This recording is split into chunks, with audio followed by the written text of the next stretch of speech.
It's time for Did You Watch It? How does this show work?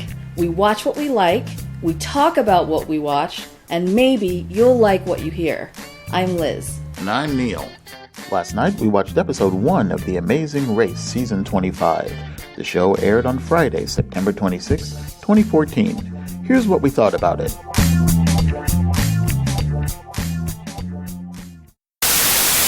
I have 2 questions for you today. Okay, only 2. That's pretty good. Only 2 for right now. First question is, how's your DVR? Is it all kosher and all... Well, it is now. I had a little bit of a faux pas earlier. Right, which leads me to my second question. Okay. How's Phil's hair?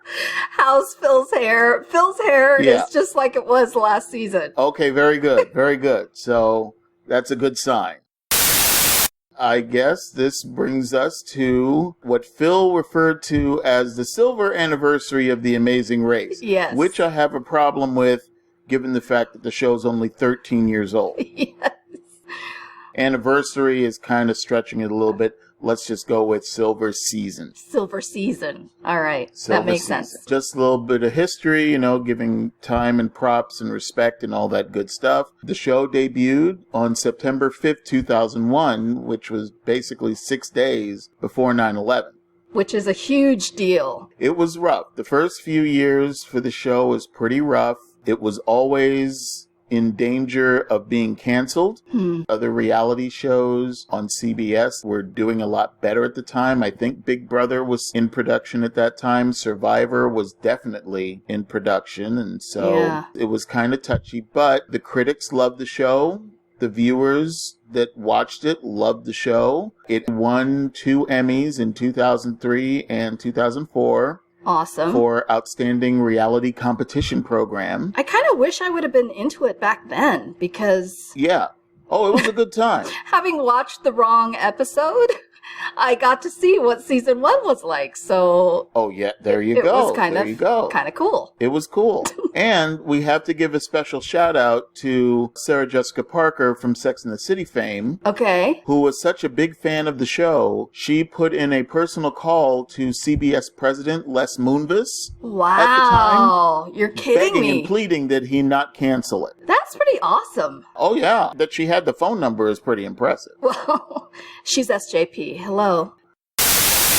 I have been a fan of this show since the first episode, which you saw the Twin Towers actually in the opening credits. Oh my gosh, on that first really? episode. So for that reason, Did You Watch It? We'll be following The Amazing Race for the foreseeable future as long as it airs, because as we say in our intro every week, we watch what we like, and we like this show. We're not affiliated with the show in any way or any of the shows that we cover. This is just Liz and Isabel and myself just talking crap about the shows we like. It's just us dishing about our favorite. Right. So that being said, let's get started with season 25 of The Amazing Race. We start the race where it started, in New York City. This start was special for 3 reasons.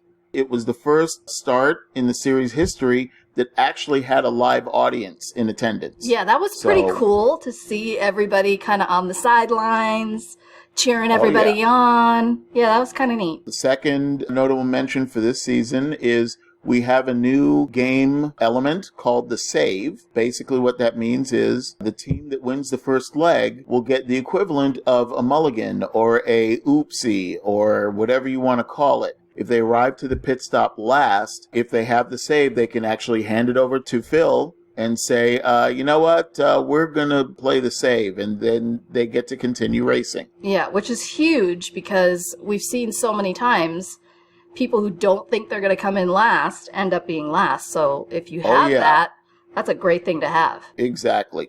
And the third honorable mention is that after 25 seasons, 13 years... 910,000 miles traveled on the show. That's a lot of miles. The Phil Cohen eyebrow shows absolutely no signs of wear or fatigue. Of course not. It's his signature. let's meet the teams. Absolutely. All right, we start out with Adam and Bethany. Yes. Who are professional surfers from Kauai, Hawaii. Yeah. And do you know who she is? I do not know who she is. Okay, so years ago, I don't even remember how long ago, but she was a teenager and she was a pro surfer, and a shark bit her arm off, essentially. Oh, and they made a movie a few years ago, called Soul Surfer, just kind of about the story of what happened. And I watched the movie and I thought it was really great, really inspiring, really just kind of neat to see her go through that whole thing and survive it and thrive through it, you know, and now she's married and, you know, living a great life. And so it was kind of cool to see them. And on The Amazing Race. I know, it was kind of cool to see them together. All right. Amy and Maya, who are food scientists from Madison, Wisconsin. Yes. My understanding is their specialty is candy and ice cream. Yeah, what a specialty to have. Hey, you know what? For me, very important specialty. Okay, right? Especially the ice cream part. Thank you, Amy and Maya. Oh my Appreciate gosh. it. We have Dennis and Isabel, who are an accountant and a model who are dating from Tustin, California. They were kind of interesting. Yeah, he's Cambodian, she's Vietnamese, and they alluded to a little, not so much tension as never dull moments given their disparate Asian backgrounds. Conflicting cultures or just parents with different expectations? I'm sure, yeah. That's why they're only dating right now. Yeah, okay. We have Brooke and Robbie, who are dating professional wrestlers from Texas and New Jersey. We don't know who's from Texas and who's from New Jersey, but they're wrestlers. Does it matter? They were pretty buff. Keith and Whitney, an engaged couple from Nashville, Tennessee, who met on Survivor. Okay, so we're seeing a ton of this crossover thing, so what's the deal with that? It just kind of alludes to the point that we brought up during our last series, you know, Bachelor in Paradise. It just seems you have these individuals that are frequent reality television show contestants. It's almost a job description at this point. So you can literally have a career in reality. I believe so. Interesting. Hello, Bachelor royalty. I know, but I just, you know how we feel about that, how I feel about that. Yeah, how you feel about that. I don't necessarily think that that's a casting, quote unquote, actor, quote unquote, which we differ greatly on. Yeah. Okay, let's just gloss over that. Yeah. I'm sorry. Out of 32 seasons, she's been on 4 of them. Who has? Michelle. She's royalty. There you go. That's what I'm saying. And she hasn't made it a career. We have Kim and Allie, who are competitive street cyclists from New York City. Yeah, these girls looked kind of rough and tumble. Yes, they did. Do not get on their bad side because there could be trouble. I know the New York City streets during rush hour. Yeah. And they earn their keep. Because I'm telling you, not me. I love my life.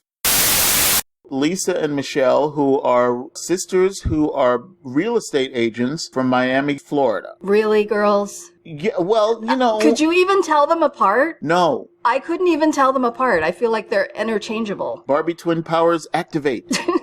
And so we always have to have, like, a pair of Barbies on The Amazing Race. What's the deal? We have Michael and Scott, who are firefighters from Boston, Massachusetts. Yes. Michael was actually at the site of the Boston Marathon bombings. I know, which is just incredible. We have Tim and TJ, who are college sweethearts from Pasadena, California. Yes. A lot of familiar landscape in that introduction. Yeah, I gotta tell you. Okay. I was a little surprised when TJ basically outed himself to his parents during the introduction. I know. I had to kind of rewind and say, did he really say that for the first time? Yes, he did. So you think he seriously just admitted that on national TV during the Amazing Race intro? Well, here's the thing. If you can believe that Michelle is on the Bachelor programs... Hey. Because, you know, she's just looking for love, then yes, we can believe that TJ just outed himself on The Amazing Race. Okay, point taken, my friend. We have Shelley and Niecy, who are mother-daughter flight attendants from Detroit, Michigan.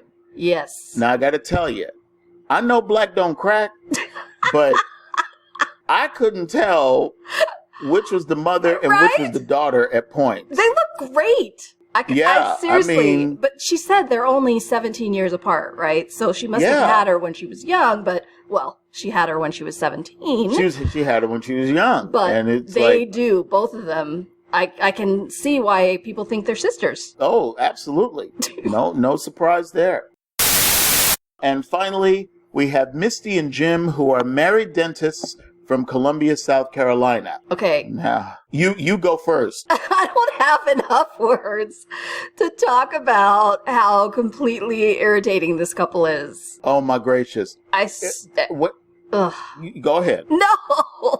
I mean, his ego could barely fit in the space of the camera, first of all. I mean, you know me. Yeah. I love a good grill. So I love the fact that their teeth were nice, but they were white out nice. Yeah, it's like... It's their business. I get it. It's their business. It's their business, but damn. They look like... First of all, he looked like he could have been in the Thunderbirds. He looked like one of them puppets. Totally Ken and Barbie. But Ken had a big old head. Gosh, he did have a big head. Yes, he did. Well, in more ways than one. He was so full of himself. When they're sitting in the airplane getting ready to take off, and he asks her, "How's my teeth?" Really? Right. Really? We start the race. Their first task, when they get to their bags, they have to go to the place where the first Amazing Race ended. Yeah. Fortunately, they had Frank of Frank and Margarita, who were the separated parents from season 1. He was in attendance. Okay, which I'm now familiar with. And so they ran to him and asked him, where'd the race end? Where'd the race end? Oh my gosh. They had to go to the Globe at Flushing Meadow Park. Then they had to go to the airport because they had to fly to St. Thomas Virgin Islands. Adam and Bethany, the surfers, arrived first at the Globe. They were first at JFK, but they kind of didn't know where to go once they got there, so they ended up third getting their ticket. Yeah, but I gotta tell you, just even in this first episode, kind of seeing how they work together and seeing their chill dynamic, I predict that they're going to go far. The only potential hang-up I see with them is if a challenge, like a roadblock, let's say, for example. Okay. If a roadblock is just a little bit too challenging for Bethany, that's the only potential hiccup that I see. But you know what? She held her own. Yes, she did, especially climbing that rock. Oh my gosh, on the ropes and all this stuff. I mean, they were going for it, and gosh darn it, they are so cute. I didn't factor in cuteness, but it's good to know that we're looking at all aspects. Seriously, I just think they're so cute together. I'm going to stop gushing. So the first flight, we had Dennis and Isabel, we had Tim and TJ. We had Adam and Bethany, Kim and Allie, our competitive cyclists, and the Teeth twins. Yeah. For being on the first flight, they got a 40-minute head start. Now, I have a question. Okay. What the hell was up with the Barbie twins and the big pink horse collars they had on the plane? You know? Well, everything they had was pink, right? Everything. Yes. Everybody has a right to pink. Of course. Okay? But damn. But everything to be pink? It just hurt to watch. They land in St. Thomas. They have to go to Vendors Plaza, and they have to sign up for a seaplane to take them to their final destination. Okay, this was where some stuff happened. We got Mr. and Mrs. Teeth arrived at the plaza first, but they overran the sign-up sheet. And everybody go, oh man, I can't believe that they missed a turn. Right. All right, there they are over there. So they ended up making it to the sign-up sheet fourth. Yes. So all the people from the first plane were on the first 3 seaplanes that went out. Then we get to the second set. Keith and Whitney and Shelley and Niecy were on the first plane of the second group. Okay? Okay. Amy and Maya got to the sign-up sheet. And then we had this massive scrum. And it was hair flying and hands. You had 3 teams colliding to get to this sign-up sheet. Michael was in the process of signing his and Scott's name. Michelle, I think it was Michelle, took the pen out of his hand. I seriously couldn't believe it. I don't know that I've ever seen something that blatantly, let me grab it out of your hand to cheat. As we used to say back when I was growing up, that's ghetto. So because of the snatch, the firefighters got pushed to the last flight along with the wrestlers. Yeah, I was not happy about that. Once they took the seaplane, they had to climb on the top of this very large rock and make their way to this cliff and jump into the Caribbean Sea. Oh my gosh. And there was a bottle down waiting. I mean, it was like my life was flashing before me, thinking, oh my gosh, if I were there in that moment, how would I have just jumped? Yeah, because they'd have to put 2 of those vests on me because I don't float. So they got the bottle, and it told them to go to Blackbeard's Revenge, which was this ship that was moored out in the middle of the water. So they got onto the ship, they got the clue from the captain, and then they had this little small boat next to the ship, and they had to use a guide rope to pull themselves to shore while the 2 of them are in this little rinky-dink boat. That was intense. I'm telling you, trying to pull yourself and then, somebody flipped over and they were like, oh, we're going sideways. Yeah, that was kind of a super tough challenge. We didn't even get to anything that they were had to do.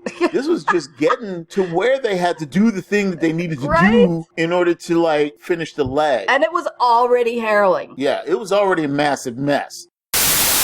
The roadblock, which was waiting for them on shore, they had to pick one of 4 landmarks. They had an anchor, a bell, a bunch of barrels, and a chest or something. Using a compass, they had a set of coordinates and a shovel with a handle that measured exactly 1 yard. They had to find a buried treasure which contained their next clue. This was crazy. Yeah, it was crazy because it revealed just how much our education system is failing our people.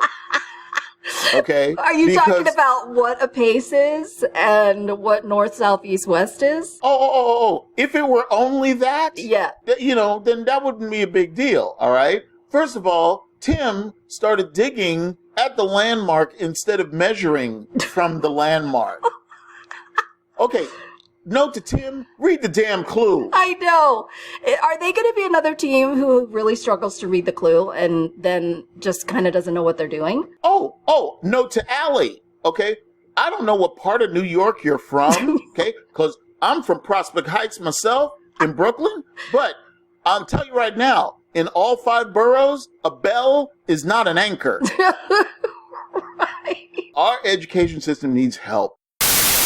Here's my biggest problem of this whole challenge, all right? Okay. As much as I hate to do it, I have to give props to Jim for wearing a watch with a compass. Well, yeah, because he's checking it twice. Yeah, it's like he had his compass and he tried to okay, let me check my watch and see if it matches what I said. No. He said, let me check my watch to see if I'm right. So I can tell what kind of guy this guy is going to be. And he admitted that he was wrong. But the fact that he wore a watch with a compass, I like the forward thinking. Totally. Likewise to those who brought work gloves, by the way. I think that is really forward thinking. That was very good. Mr. and Mrs. Teeth did finish the roadblock first. So now all of the other teams, the other 10 teams, are now on the island or on the shore. I know. They're all having trouble. This was painful to watch. It doesn't make sense because if I measure it out, then I'm in the middle of the ocean. And who was the girl? Why was she rolling around in the sand? I'm 5 feet tall. So if I lay down and I just stretch my arm out, then that should be 2 shovel handles. In her teeny weeny bikini. It's like, get up. I love Brooke and Robbie, the wrestlers. Okay. When they were in the little bitty boat trying to pull themselves to shore. Yeah. Okay. The boat sank. It took on water. She was super impatient. I thought, oh, Lord, this is not going to be good. Yeah. Robbie said, well, when things don't go the way that she wants it to, then she just kind of loses. You get all wink, wink, wink. She's like, don't do the rant, rant. I don't like the wink, wink, wink. Don't do the wink, wink. And it's like, All right, that was good. Oh my very gosh. good. This was a foreshadowing of major conflict to come, I predict. The college sweethearts finished second. Yes. And the wrestlers finished third. Okay, so after almost 4 hours of digging and stuff, we had 3 teams that just really couldn't get it together. And it was so sad when they showed the graphic of where the actual location was. Oh my gosh. That broke my heart. 3-4 feet away from where they were spending all their time. And it's like, oh no, it's right here. You just gotta, just take a, and it's a jump to the left. I just felt so bad.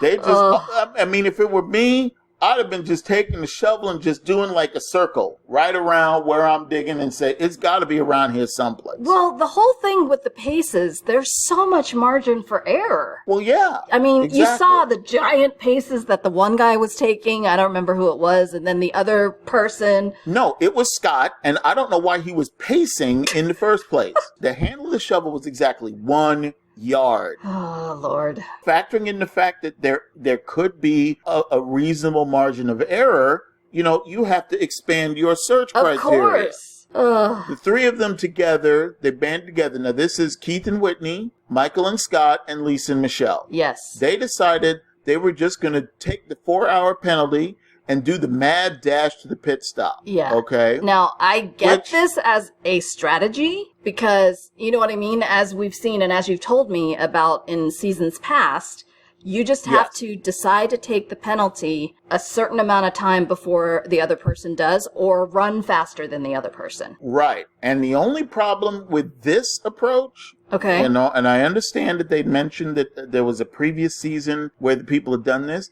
is that it leaves it totally to chance. Yeah. Because all 3 of them are running and dashing for the pit stop at the same time. And they have to be together, right? So you can't get one team member there before the other team member. It doesn't count till you're both there. Correct. Which is why, going back to season 7, when Rob first employed the 4-hour penalty as a strategy, he had already made the decision to take the 4-hour penalty. It was just up to him to find one more team that was willing to take the 4-hour penalty. So that way they would be stuck after his penalty was over and he and Amber could go to the pit stop. Yeah. Note to Lisa, karma's a biatch. All right? Right? I'm sorry, I'm but sorry. I was thinking that the whole time. I was thinking, you play dirty, this is what happens. Now, here's my problem. It's like, why are you fighting for the cab when Michael's already in the cab? Okay? Why are you wasting time? Yeah. Well, and the whole thing with them just being so sour at the end, it was just like... Oh, bit of face. Yeah, it's massive really, bit of face. And you know what? When you cheated on the way to get there... Yeah. Yeah, boo. I was half waiting for the guys to say something, but, they didn't. They're class acts, so... No, that's right. That's right. You know what? Do your complaining and walking. Yeah. See ya. Yeah. We get to the pit stop, which is Fort Christian on the island of St. Thomas. Yes. Misty and Jim, Mr. and Mrs. T came in first. The college sweethearts came in second. And the cyclists came in third. Happy to say that the realtors from Miami, the Barbie twins, got eliminated. Bye. I had no problem with this whatsoever. I gotta say, I was of the same mind. For no other reason, I don't have to see those big pink horse collars that they wear on the damn plane. And for me, for no other reason than you snatch the pen out of Michael's hand, which is just wrong. Exactly. See, they just set the hate in motion. So we're already fired up after episode 1. It's an interesting group. Yeah. Now that we've pretty much eliminated the haterades. For now. We don't know what's going to happen. I'm looking at the groups. Maybe they were the villains. Well, the only thing I could see, too, is maybe Misty and Jim getting on everybody's nerves because they think they're so perfect. Oh, damn. Yeah, that I can see happening. I forgot about Mr. and Mrs. T. How can you? So next week, Dennis and Isabel and Shelley and Niecy look like they're going to be experiencing a little race-related stress. Yeah, there was quite a bit of conflict that they were showing us a peek into. Yeah. I don't know if it's necessarily conflict, but they were just not happy about their situation. Really? Okay. Well, I can't wait to see what happens next week. That's our time for today. You can follow us on Twitter at @DidTheLetterU.Watch-It. You can also find us at iTunes. Let us know what you think. Thank you for listening.